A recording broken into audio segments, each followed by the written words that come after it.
পবিত্র কোরআনে এমন একটি সূরা রয়েছে যা নিয়মিত রাতে পাঠ করলে সংসারের অভাব দূর হয়। এই সূরায় মহান আল্লাহ কিয়ামত, আখিরাত, মানুষের ভাগ্য, জান্নাত, জাহান্নাম এবং আল্লাহর বিচার সম্পর্কে আলোচনা করেছেন। বিস্তারিত সৈয়দ নওশাদের ডেস্ক রিপোর্টে। কুরআন আল্লাহর বাণী, যা পাঠ করলে হৃদয় প্রশান্ত হয় এবং আত্মা পরিশুদ্ধ হয়। কুরআন পাঠে প্রতিটি অক্ষরের জন্য 10 নেকি সওয়াব দেওয়া হয়। পবিত্র গ্রন্থটি যেমন আমাদের আখিরাতের ঢাল হিসেবে কাজ করবে, একইভাবে দুনিয়াতে সফলতার জন্য কুরআন পাঠের কোনো বিকল্প নেই, যার একটি ফজিলতপূর্ণ সূরা মক্কায় অবতীর্ণ সূরা ওয়াকিয়া। ওয়াকিয়া শব্দটির অর্থ ঘটনা। এই সূরায় কিয়ামত সম্পর্কিত বিপর্যয়ের বর্ণনা প্রদান করা হয়েছে, যা সকল মানুষ একদিন অবধারিতভাবে দেখতে পাবে।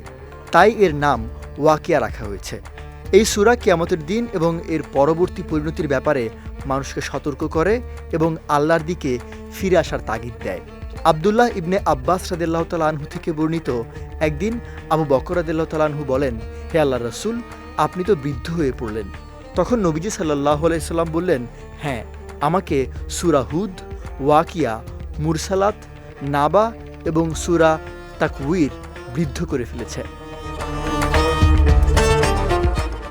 এই সূরা পাঠ করলে কখনো অভাব আসে না। আব্দুল্লাহ ইবনে মাসউদ রাদিয়াল্লাহু তাআলা আনহু তার মেয়েদের প্রত্যেক রাতে এ সূরা তিলাওয়াত করার আদেশ করতেন। তিনি বলেন, আল্লাহ রাসূল সাল্লাল্লাহু আলাইহি সাল্লাম বলেছেন, যে ব্যক্তি প্রতিদিন রাতে সূরা ওয়াকিয়া পাঠ করবে তাকে কখনো দারিদ্র্য স্পর্শ করবে না। তবে ইসলাম বিষয়ক গবেষকগণ মাগরিবের নামাজের পর সূরা ওয়াকিয়া পাঠ করার অভিমত ব্যক্ত করেছেন, কেননা দিনরাত 24 ঘন্টার মধ্যে সকাল ও সন্ধ্যা গুরুত্বপূর্ণ দুটি সময়। ওয়ালটন আবারও মিলিনিয়ার অফারে ওয়ালটন ফ্রিজ কিনে আপনিও হয়ে যেতে পারেন মিলিয়নিয়ার।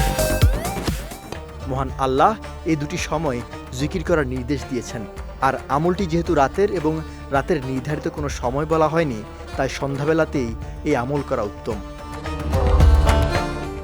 সৈয়দ নওশাদ, বিজয় টিভি নিউজ ডেস্ক।